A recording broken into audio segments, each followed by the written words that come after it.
الله قصد الصبي ومنها جائر ولو شاء لهداكم أجمعين.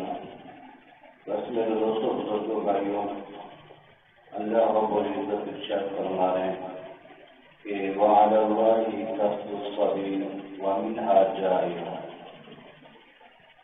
اللہ رب العزت ہمیں سمجھا رہے ہیں کہ راستے بہت ہیں. ایک راستہ سیدھا جاتا ہے اور باقی راستے جو ہیں وہ ٹیڑھے جاتے ہیں، مختلف راستے ہیں.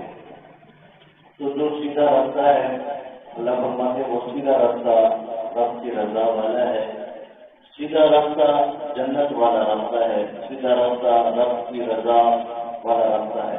اور باقی راستے جو ٹیڑھے ہیں وہ سارے رب کی ناراضگی والے راستے ہیں، جہنم والے راستے ہیں. جو سیدھا راستہ ہے وہ جنت والا ہے، رب کی رضا والا ہے. لیکن اس سیدھے راستے پر کتے بلے ہوں گے، کانٹے ہوں گے، تکلیفیں آئیں گی، پریشانی آئیں گی، لیکن وہ جائے گا سیدھا رب کی رضا والا، سیدھا جنت کے اندر. تو اس لیے ایمان والوں، جب تم سیدھے راستے پر چلو گے رب کی رضا والے راستے پر، تو تمہیں تکلیفیں آئیں گی، تمہیں مشکلات کا سامنا کرنا پڑے گا. تو پھر تمہیں چاہیے اس پہ ڈٹ جانا ہے، راستے کو نہیں چھوڑنا. کیونکہ جب ہم نماز پڑھنا شروع کریں گے، اللہ ہمیں توفیق اگر دے دے، ہم نماز پڑھنا شروع کریں گے، تو پھر وہ جو ہمارے خاندان میں ہمارے رشتے دار کہیں گے تو بڑا نمازی آ گیا، بڑا تو حاجی آ گیا. سامنے دیں گے کہ یہ راستہ سیدھے پہ جو جا رہے ہیں اس کو چھوڑ دے. اگر ہم اللہ کا ذکر کرتے ہیں، ہاتھ میں تصویر لے لیں، ہم ذکر کریں گے، لوگ دیکھیں گے کہ بڑا تو ذکر کرنے والا آ گیا، تو وہ کوشش کریں گے کہ سیدھے راستے پہ کیوں جا رہے ہیں اس کو کہیں سے پھسلا دیں. تو اس طریقے سے اگر ہم سیدھے راستے پہ جا رہے ہیں، جھوٹ بولنا چھوڑ دیا، ہم سچ بولتے ہیں، تو لوگ کہیں گے بڑا سچ بولنے والا آ گیا.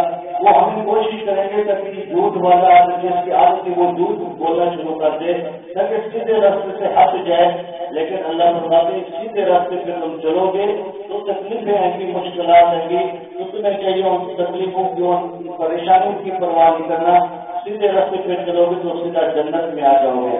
تو اللہ فرماتے ہیں وعلی اللہ قصد الصبی، کہ سیدھا راستہ جو ہے وہ رب کی رضا والا ہے، سیدھا راستہ وہ رب کے پاس پہنچاتا ہے.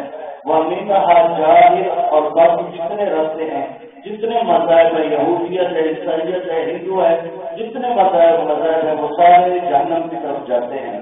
وَلَوْ شَاءَ لَهَدَاكُمْ أَجْمَعِينَ، اللہ فرماتے ہیں کہ اگر تمہارا رب چاہتا تو سب کو ہدایت دیتا، لیکن رب نے تمہیں اختیار دے دیا ہے کہ یہ راستہ میرے پاس آتا ہے، باقی راستے غلط ہیں، شیطانی راستے ہیں. تو تمہاری مرضی ہے، اگر میرے راستے پر آؤ گے تو جنت میں، اگر میرا راستہ چھوڑ دو گے تو تم جہنم میں چلے جاؤ گے. اس لیے اللہ نے انسانوں کو اختیار دے دیا، جو راستہ اختیار کرے چاہے مرضی ہے. وَالَّذِي أَنزَلَ مِنَ السَّمَاءِ مَاءً لَكُم مِّنْهُ شَرَابٌ وَمِنْهُ شَجَرٌ فِيهِ تُسِيمُونَ.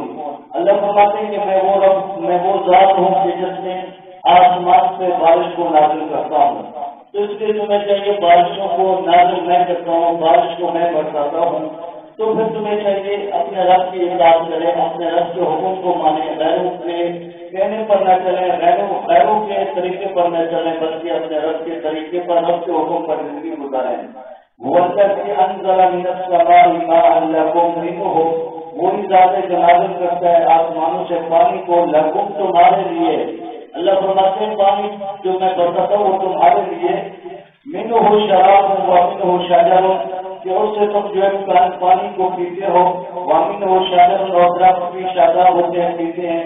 وَفِيهِ تُسِيمُونَ، اور اس سے جو ہے تم پانی کو جمع کرتے ہو. تو اللہ فرماتے ہیں یہ پانی جب میں برساتا ہوں اس سے تم پانی پیتے ہو، درختوں کو دیتے ہو. تو اس لیے پانی کو برسانے والی ذات رب کی ہے، تو پھر تمہیں چاہیے اس رب کی اطاعت کریں. ينبت لكم به الزرع، اللہ فرماتے ہیں کہ ہم اگاتے ہیں اس بارش سے تمہاری کھیتیوں کو. والزیتون، اور زیتون کو، والنخیل، کھجوروں کو، والاعناب، انگوروں کو. ومن كل الثمرات، مختلف قسم کے میوے پھل جو ہیں یہ زمینوں سے اگتے ہیں. یہ کون اگاتا ہے؟ یہ رب کی ذات ہے.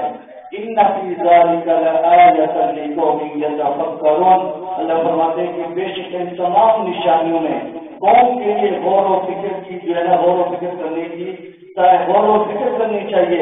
ان کی ذالک لآیۃ، کہ ان تمام چیزوں میں نشانیاں ہیں۔ بھی زمین پہ برفانی آسمانوں سے کون برساتا ہے، زمین سے میووں کو کون نکالتا ہے، تو یہ تو رب کی ذات تو ہے، اس کے اللہ فرماتے ہیں لکھوں میں یہ تفکرون، تو انسان کو چاہیے کہ اس میں غور و فکر کرے۔ جب انسان غور و فکر کرے گا تو سمجھے گا انسان بات یہ رب کی ذات ہے کہ جو پانی برساتا ہے، زمینوں سے یہ میوے پھل وغیرہ نکالتا ہے، یہ ہمارا حقیقی رب العالمین ہے۔ تو پھر ہمیں چاہیے تو رب العالمین کے حکم کو مانے، اسی میں ہماری کامیابی ہے۔ اس لیے اللہ رب العزت کی بارگاہ میں دعا ہے جو کچھ اللہ مجھے آپ کو عمل کرنے کی توفیق عطا فرمائے۔